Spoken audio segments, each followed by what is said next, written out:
Hi viewers, ఈ వీడియోలో మనం సరిలేరు నీకెవ్వరు సినిమా సీక్వెల్ గురించి మరిన్ని క్రేజీ అప్డేట్స్ తెలుసుకోబోతున్నాం. మరి లేట్ చేయకుండా వీడియోలోకి వెళ్ళిపోదాం. నెవర్ బిఫోర్ ఎవర్ ఆఫ్టర్ అనే పాపులర్ డైలాగ్ ని ఇంకా మర్చిపోలేకపోతున్నారు super star Mahesh. Mind block పాట అయితే ఆయన గుండెల్ని ఇంకా మీటుతూనే ఉంది. ఇటు వకీల్ సాబ్ అయితే తన నల్లకోటు గెటప్ ని మళ్ళీ రీకాల్ చేసుకుంటున్నారు. మిగతా సినిమాలతో బిజీగా ఉంటూనే వీళ్ళిద్దరూ ఒక విషయంలో మాత్రం బాగా సింక్ అవుతున్నారు.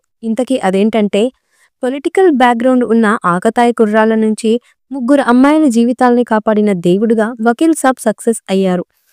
పింక్ లాంటి రా అండ్ డ్రై సబ్జెక్టుకుని తన ఇమేజ్కి తగ్గట్టున మార్చి రాసిన వేణు శ్రీరామ్ ప్రతిభకు ఫ్లాట్ అయ్యారు పవర్ స్టార్. అందుకే మనిద్దరం కలిసి మరో సినిమా చేద్దామా అని కన్నుగెట్టుతున్నారట. ఏదో ఎందుకు వకీల్ సాబ్కే సీక్వెల్ రాసిపెట్టు, ఆలోగా నేను మిగతా సినిమాలు కంప్లీట్ చేసుకొస్తానని మాటిచ్చారట పవన్ కళ్యాణ్.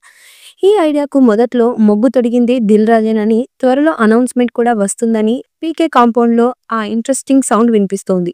మహేష్ బాబుని సూర్యుడు చంద్రుడంత గొప్పవాడిగా చూపెడుతూనే గిలిగింతలు పెట్టే కామెడీతో మనలో ఒకటిగా ప్రెజెంట్ చేసే సక్సెస్ కొట్టారు పటాస్ మార్క్ డైరెక్టర్ అనిల్ రావిపూడి. కరుడుగట్టిన విలన్ని కూడా దేశభక్తిగా మార్చి మిలిటరీలో చేర్పించడం ఈ కథ సారాంశం.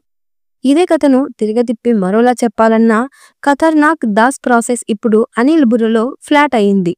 మహేష్ కోసం మరో కథ రెడీగా ఉంది అని అనిల్ రావిపూడి నుంచి వస్తున్న సిగ్నల్స్ దీనికి సంబంధించినవే అనేదే టాక్.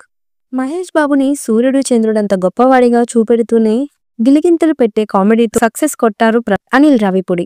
ఈ మూవీపై మీ అభిప్రాయాన్ని కమెంట్ బుక్లో తెలియచేయండి. ఈ వీడియో మీకు నచ్చితే లైక్ చేయండి, షేర్ చేయండి, కమెంట్ చేయండి. మరిన్ని అప్డేట్స్ కోసం మా ఛానల్ని సబ్స్క్రైబ్ చేయండి. అలాగే పక్కనే ఉన్న గంట సింబల్ని గట్టిగా కొట్టండి.